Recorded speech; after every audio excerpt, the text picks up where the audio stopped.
Electric Fire Chapter 7 Past Experiences.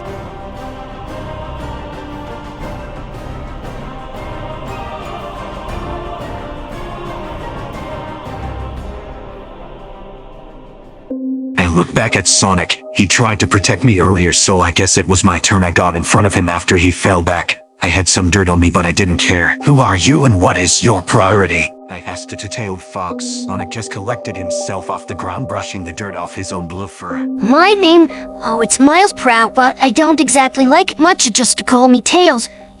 Well, I heard rumors of a blue hedgehog back home from an Echidna tribe. I escaped them, but before I came here, they wanted me to hunt down this so-called powerful hedgehog. I'm not a part of their tribe, though. A guy struck by lightning one day when I was flying, and well, one of the Echidnas were in the neighborhood, and well, she took care of me after I was struck down. Her name was Tycho. Anyway, I came here thinking this place would be safe from the others.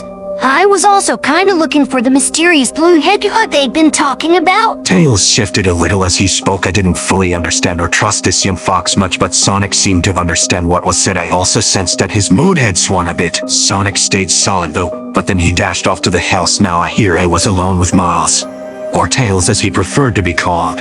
I guess I shouldn't have mentioned the tribe. After the hedgehog had vanished through a ring, well, his caretaker, Hannah Warrior, was killed off. She still fought, but she had been injured, already hit in the side by NRO.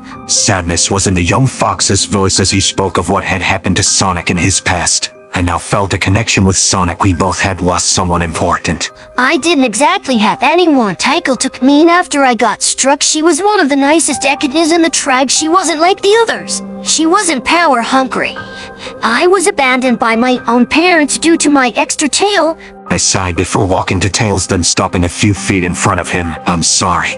Anyway, I'll go talk to Sonic.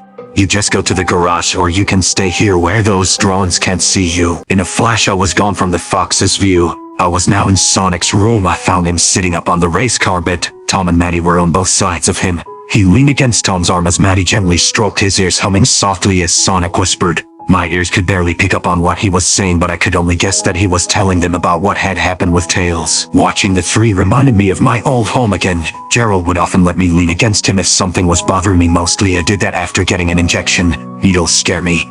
Rhea would also sit by me and hum softly in my ear.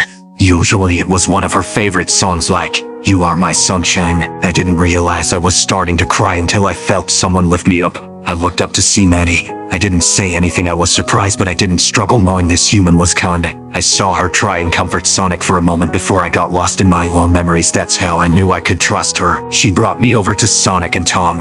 I didn't look at Sonic, but I could feel his gaze was on me. Tom still gave Sonic attention, though he wrapped an arm around Sonic. It's alright, bud. I heard Tom whisper to Sonic. Maddie was concerned about me though right now. I just shook my memories away, though the look Maddie was giving me reminded me of Maria. Are you alright? She asked softly. I only nodded before wiping my own tears away. Just got reminded of my old home is all. I'm from a space station outside of this planet's gravitational pull.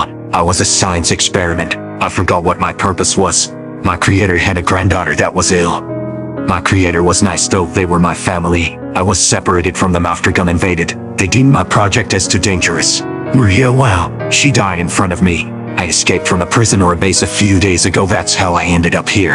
I was locked away for years. Sonic and Tom stayed solid as I explained my story. Maddie stayed quiet as well while I spoke about my own past. Neither of us said anything for quite some time. Tom and Maddie were probably thinking on what had been said, trying to think of something to say. I stayed by Maddie feeling like I was on the verge of tears once again.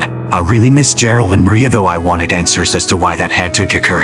I thought about taking revenge, but I made a promise to Maria before, and I know I should continue to keep it despite them hunting me down. Sonic then broke the silence. I understand how you feel, Shino. I lost my caretaker like Tails had said. I thought that after I left she had survived since she no longer had what the Echidnas wanted, but now I know the actual truth. I was just a kid back then. I didn't listen to the warning she gave me. I paid the ultimate price.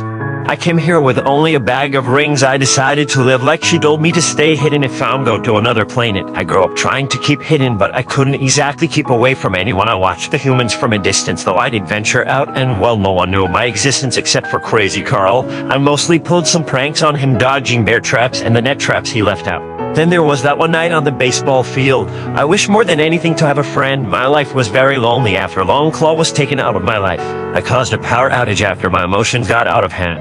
It's a long story on how I got here with Tom and Maddie, but I get what you had to go through. Sonic then got up and hugged me. I just let him embrace me. I didn't have the heart to not return it. I was finally allowed to grieve over my loss after so many years of being in a pot asleep at a military base or prison. I wasn't exactly sure, but all I knew was that Rouge had helped me escape from isolation.